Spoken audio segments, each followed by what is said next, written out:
Can you please say hello? Hi, everyone. And Ginger, thank you so much for a nice introduction.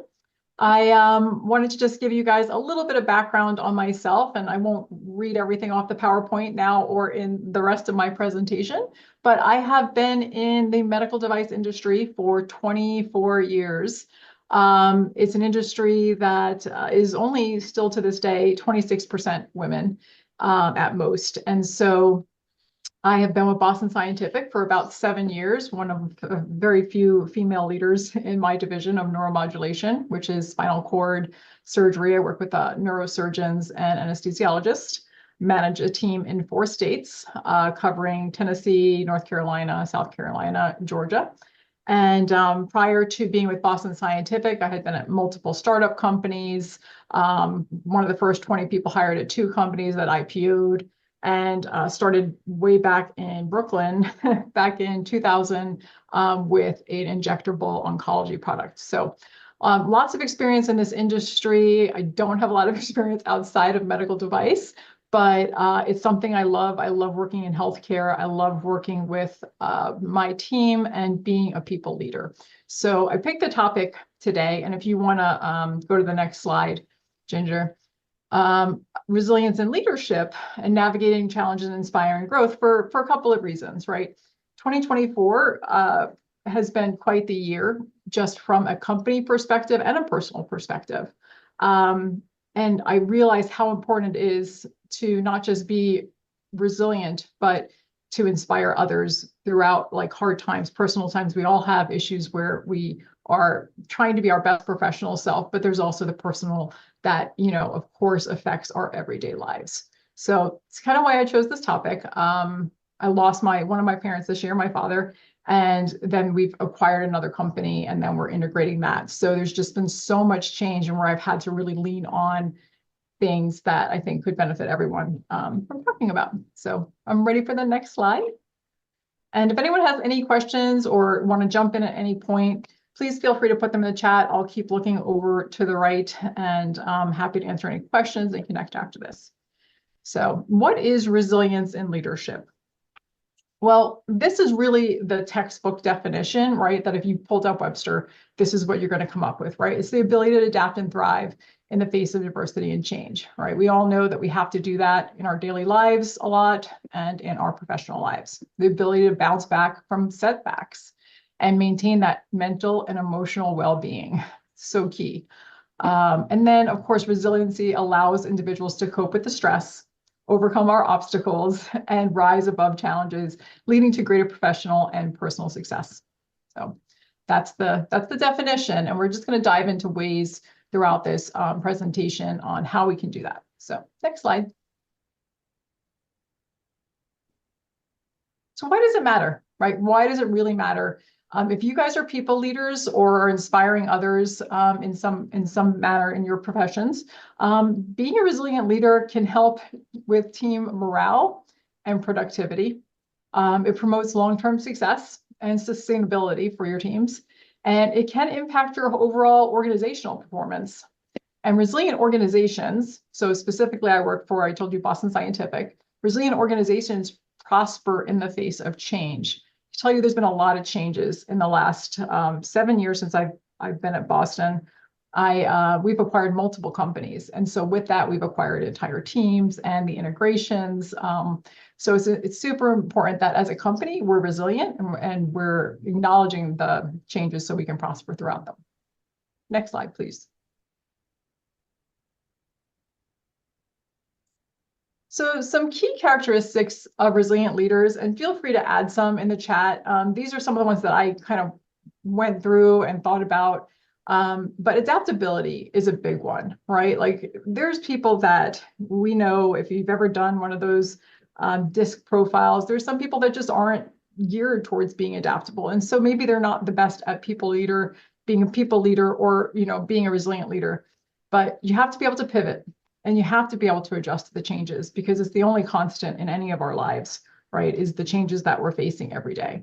Having a high EQ or that emotional intelligence, super important, right? We're dealing with individuals, and oftentimes, especially in what I do, they're not necessarily just like me, right? I tend to be more emotive. I tend to be more empathetic, definitely authentic. And so being able to go to a meeting and deal with different types of people, it just helps me to continue to grow as a leader and help my team grow. The ability to manage emotions and maintain composure under pressure. Guys, I can tell you that there are times when I have been excellent at this, where I am like definitely that duck on the water with the feet paddling underneath. And there are times where I have abysmally failed at being able to manage emotions and maintain my composure under pressure, right? And all of that, I could take those times and just beat myself up for the times I wasn't as good of a leader as, able to maintain my emotions and maintain composure under pressure. But I'm able to instead look back, because I am adaptable, look back and go, okay, what are the takeaways here? Like in the future, what would I have done different, right? And I'm just going to tell you a quick story of something that happened earlier this year. I was at a national sales meeting. So any of you that have been in a big industry may have national meetings. And I was at one of them, and it was right after my father had died. And I don't know what I was thinking. I don't know if anyone's had any kind of grief or loss. Take time for yourself afterwards, but I really didn't. And my mother was also going through cancer treatments, and she had had a mastectomy 2 days before this meeting, right? So within a 6-week span, lost my father and wasn't sure if my mother was going to be alive in a few months.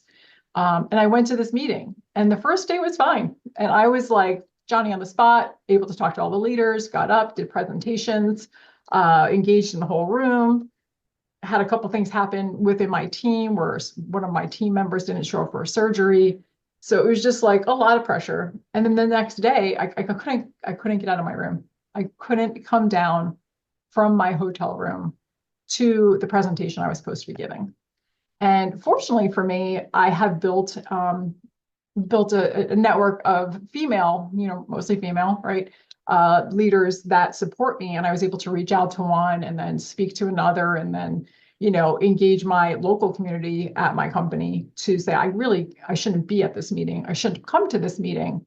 And being able to maintain composure under pressure, while I wasn't able to come down and present, I was able to reach out to my network and get home, take care of myself, take some time off, regroup. And so far, I'm leading my team to exceptional growth this year. But I look at that experience and that story as something that it's like, I've been a leader for 24 years. Well, I've been a leader for most of my 24 years, like 4 years, and I became a manager. And I learned from that, right? And I hope that it inspired my team members and the people that report to me that when they're having a hard time in life, to identify it, raise their hand and say, you know what, I'm not okay. And it's okay to not be okay. And so I share that story, just letting you know, there's, like I said, there's times where I've been exceptional at it, and there's times where really I was not able to be, but you're going to be put into situations where you've never experienced the stressors in your life that are there. And it's important to have, those networks. Cultural competency, I agree. That's super important. And I'd love to expand on that. And I don't have that anywhere in my slides, and I feel like that's a big miss. But I'm very aware of the male-female ratio in my industry, but cultural competency would also be important. So moving on to like visionary thinking, you have to be able to think outside the box as a resilient leader. There's going to be changes that come down, and you essentially become the umbrella, right? For especially people leaders, like we have to become the umbrella so our team gets the information they need, but not so much information that is overwhelming for them, right? Because there's things that are coming that I know about, acquisitions in the future, that would take their eye off the prize of what they have to do now. And so you have to be able to really think outside the box and seeing the opportunities and the challenge, right? There's always challenges. We're always going through things in our professional and our personal lives. And we should be able to see the opportunities in that. And then being inspiring to others. I think this is so important. I think about the people that inspire me, leaders that I have worked with that have inspired me, and the leaders that have completely like shut me down. And I don't mean they've shut me down, but like I shut down around them because they're not inspiring, right? They're dominant, they don't listen, they don't hear, they have no empathy. And when I'm not sure what to do in a situation, I really look towards what would the people that have inspired me as a leader do? Or even sometimes like what exactly would be the opposite of what some of the worst leaders I worked with would have done. So moving on to the next slide. So some of the ways that we could build resiliency in leadership are self-reflection and assessments, right? Like being able to be self-aware, understanding your personal strengths and areas for growth, right? I experienced that, like I just, in that story I told you in just this year, like things that I can grow, knowing when enough is enough, knowing when I need to take a break, step back. Developing strong relationships. This has helped me so much in my career. I have mentors from, oh gosh, 15 years ago that I still speak to regularly. Having those mentors is so super important. So if you don't have any mentors or people that you have strong relationships with in your workspace, I encourage you to really start working on that because it helps to help you become more resilient. And then continuous self-directed learning. You know, I think most of us have time, whether it's the commute to work, commute to our accounts, commute to what we're doing, picking up our kids, you know, whatever it is, there's a podcast for almost anything you want to learn about. And so you don't necessarily have to be signing up for courses, but at Boston, they do pay for us to take classes if we want to take classes. If you have those opportunities, that's fantastic. But there's no reason in today's day and age not to be continuously, you know, trying to learn more about how you can grow and be better and be the best version of yourself. So, and that last bullet point, embracing a growth mindset. Some of the best leaders that I've seen are so open to the changes that are coming, right? And the ones that aren't, I could give an example of just this past year again with someone else. He's a leader and he's just doesn't understand social media, doesn't want to understand and doesn't want to communicate that way. And he sends emails to his team. Well, most of my team members are under 35 years old. In fact, more than half of my team is sub 30. And so I don't send emails unless I have to. Most of my communication is done through text or video talks, FaceTime, recording a quick video, sending it out. So the world is changing. The world I've been operating in for 24 years has drastically changed. And the way I have to communicate with my team also has had to change. So I think that's super important to have a growth mindset in whatever area that you all are in. Make sure you're open to the world that's changing around you. So next slide, please.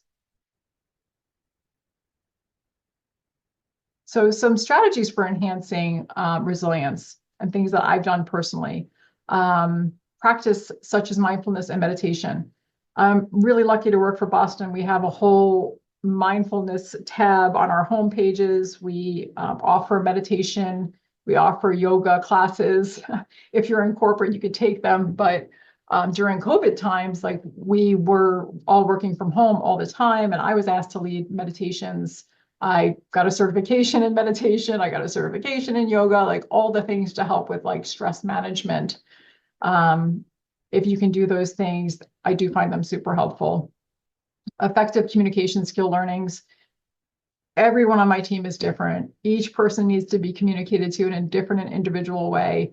And it's important to be able to adapt to that and being clear and transparent with those communications. I have to trust my team because most of my employees are remote. I don't work with them every day. I don't go into an office. I work from home.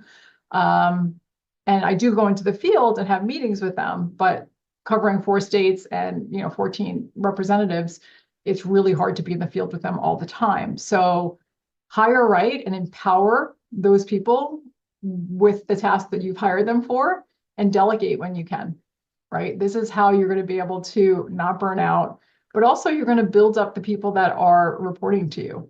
So trusting those team members and distributing those responsibilities. I had a conversation with one of my direct reports today, and it was one of the conversations we had. Like, he's like, what can I do to be better? And we launched into a whole, like, what kind of courses he wants to take and, things that I've observed in the fields. And it was a fantastic conversation. So don't burn yourself out. As a leader, it's important that you're resilient, but that resiliency includes mindfulness and making sure that you're taking care of yourself and filling your cup first. So, did I ever use FaceTime for a client meeting? Yes, all the time.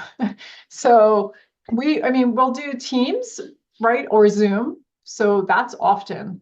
And that started happening a lot during COVID. So I could dive more into that at the end. I'll just like power through this PowerPoint and we can talk more about that. But I find it's, the whole world is used to communicating now this way, right? We're not in person, but we're all going to be communicating with each other in some fashion. So yeah, I've done FaceTime with clients. I've done Zooms, Teams meetings, any way that you can connect and see them so they can read your body language. I talk with my hands a lot. If they know me, they know that. So it's better than being over the phone. And because I have a 4-state area, it's really a lot easier to jump on some kind of tool where we're using, face-to-face communication than it is to just be over the phone. So next slide, please, Ginger. I hope that answered your question, Felicia. So practical applications, implementing resilience into your leadership style. It can promote an encouraging culture where challenges are viewed as opportunities. Right now, one of our competitors is acquiring companies. I'm watching it happen. And they're not a direct competitor yet, but they're about to be. And I know this just by who they're hiring, what they're acquiring, and just like word on the street, right? Does the bigger corporate culture know yet what's coming? They have an idea. They know that this is happening, but my team is ready. Like we are fully prepared. We know what those teams are about. We have personal relationships with our accounts, with our positions. And so as much as it's causing a little bit of stress in other areas, I know in my team, we're ready for it. We're ready to compete against what's happening in the market and what's coming in the next 2 years. Encouraging open dialogues in a safe space to share ideas. So as a leader, I think one of the things I do really well is I listen. And it's important that you listen and keep things as a safe space, right? I don't feel like I should have to say this part, but like there's nothing worse than a leader that talks to their subordinates or their direct reports and then shares that personal information with another direct report, right? That should never happen. Or leaders that talk poorly of other people at the company and other leaders.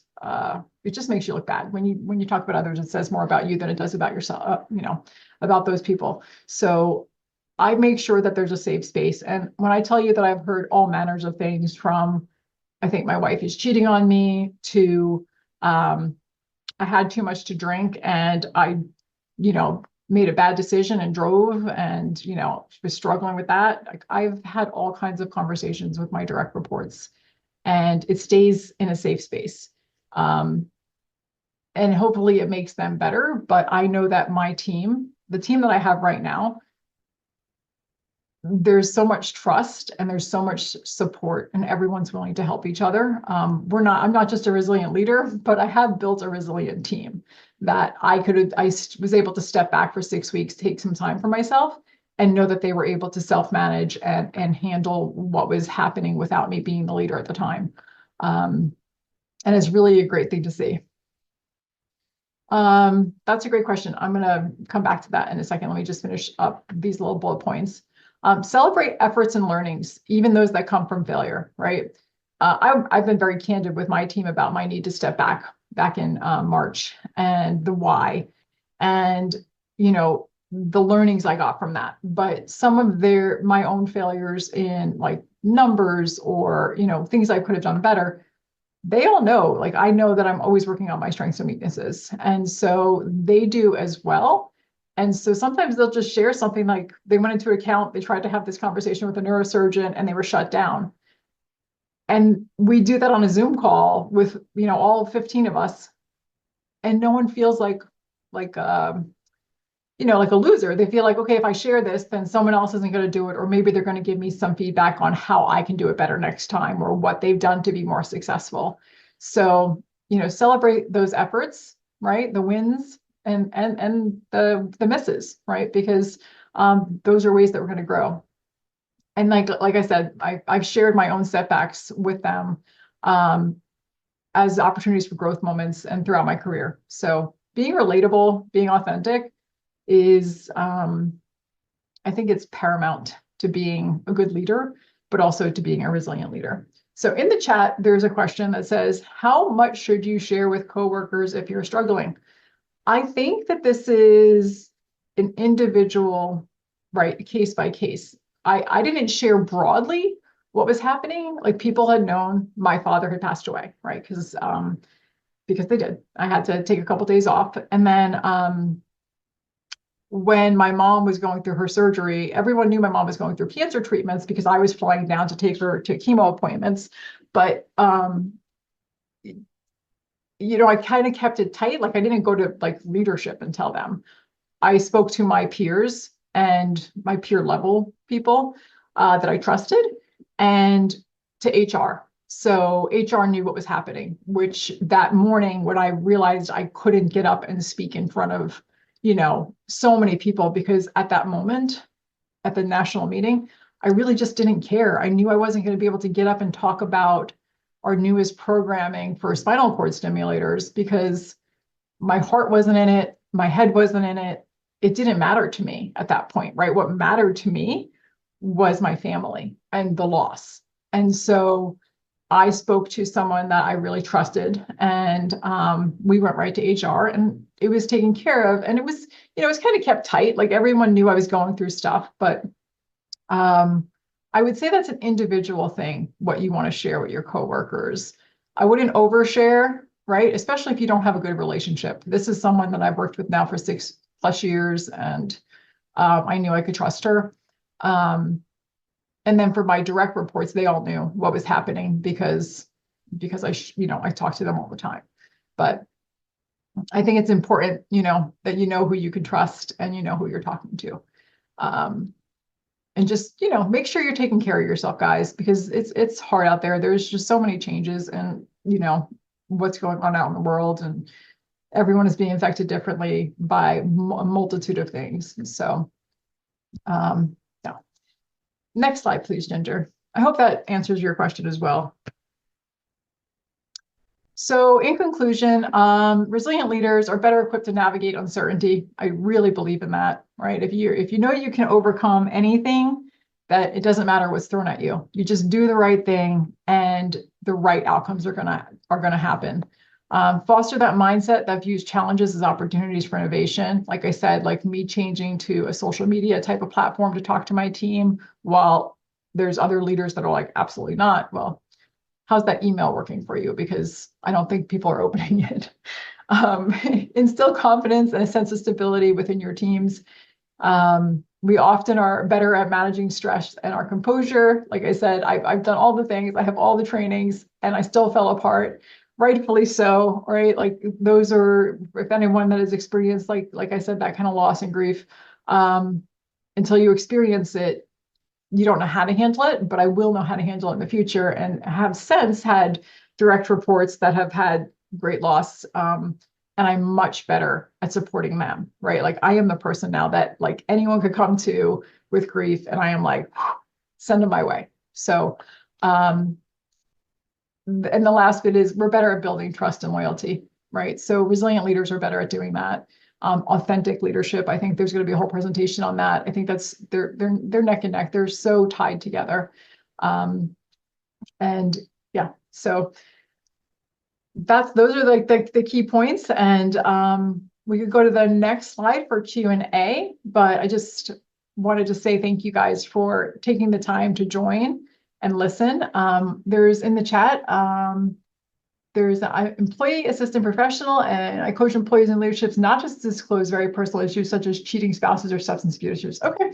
To who? I mean, I guess as a manager, these are things that if it's affecting performance, and especially in sales, like if it's something that's affecting my sales team, I need to know about it so that I can help navigate it. So I'm going to give you an example of someone on my team that had disclosed a bit of a drinking problem. And that's an issue, right? Because we're out entertaining and we're taking positions out. And so like we had agreed to like limit his drinking and how he was going to drive and things of that nature.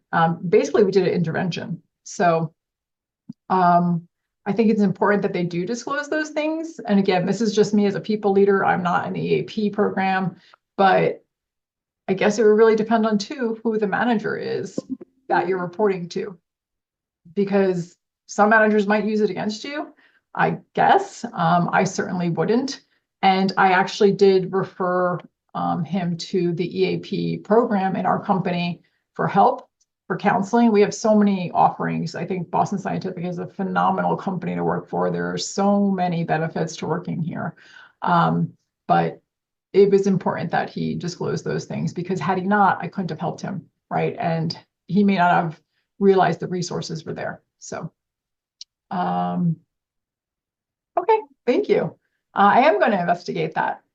So if anyone has any questions, feel free to put them in the chat. But again, I just wanted to thank you all for taking the time to join today and to listen to me talk about this. And I hope to connect with you all through LinkedIn, or if you're, if we do anything in person in the greater Atlanta area, I would love to be there. So thank you.